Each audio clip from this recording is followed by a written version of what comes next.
akan memulai podcast tentang gaya kepemimpinan zaman sekarang. Jadi ada 3 hal yang ingin kita bahas, yaitu tentang perubahan gaya kepemimpinan, lalu kedua ada menjadi pemimpin yang adaptif, dan yang ketiga itu tentang gaya kepemimpinan yang berkelanjutan. Jadi pertama-tama kita akan membahas tentang gimana caranya menjadi pemimpin yang evolusi. Menurut kalian itu gimana tentang gaya kepemimpinan evolusi zaman sekarang?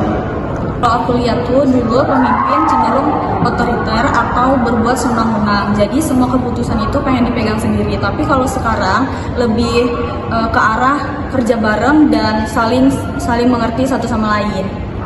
Bener banget, apalagi teknologi sekarang ini makin maju. Makanya pemimpin harus mengambil keputusan yang lebih maju dan cepat. Setuju banget, soalnya sekarang pemimpin bukan cuma ngatur tapi juga bisa jadi fasilitator. Oke, kalau gaya kepemimpinan adaptif itu menurut kalian gimana cara kepemimpinan zaman sekarang yang gampang berubah-ubah itu menurut kalian gimana? Kuncinya harus belajar terus sih, pemimpin harus mengubah cara pola pikir dan strategi kalau situasi itu berubah.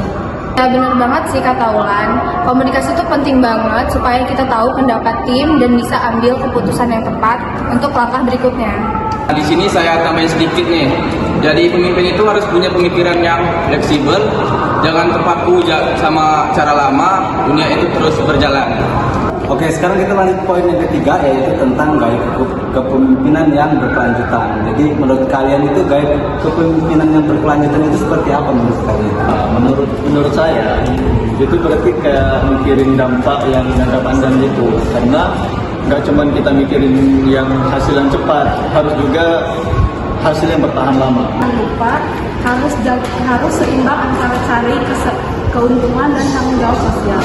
Ya, berarti selain itu kita juga harus mikirin kesehatan tim nggak sih? Karena kalau tim kita terlalu lelah gitu, itu juga nggak maksimal untuk berjalannya organisasi tersebut. Kalau diterapin di kehidupan sehari-hari ini, gaya kepemimpinan ini gimana ya menurut kalian itu ya?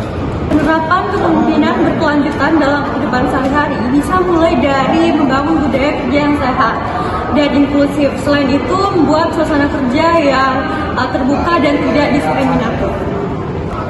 Ya benar, pemimpin juga harus bisa menjaga keseimbangan hidup antara waktu kerja dan waktu pribadi, biar bisa mencontoh timnya. Ini untuk sesi terakhir ya, jadi kan dari tadi udah kita bahas tentang gaya kepemimpinan modern saat ini kan. Jadi untuk kita ini kan untuk masa depan kan kita akan menjadi pemimpin ya. Jadi untuk kalian apa tips untuk gaya kepemimpinan dari kalian ini? Tips yang pertama itu jangan pernah untuk berhenti belajar karena dunia terus berkembang. Bener banget, buat tips yang kedua, jangan pernah takut ambil keputusan yang berbeda dari sebelumnya, karena dari situ kita bisa belajar dan jadi pemimpin yang baik. Yang paling penting itu punya integritas dan empati, itu fondasi utama buat jadi pemimpin yang lebih baik. Jadi contoh pemimpin berkelanjutan itu ada di Nadiem Makarim, Menteri Pendidikan Budaya Riset dan Teknologi Indonesia.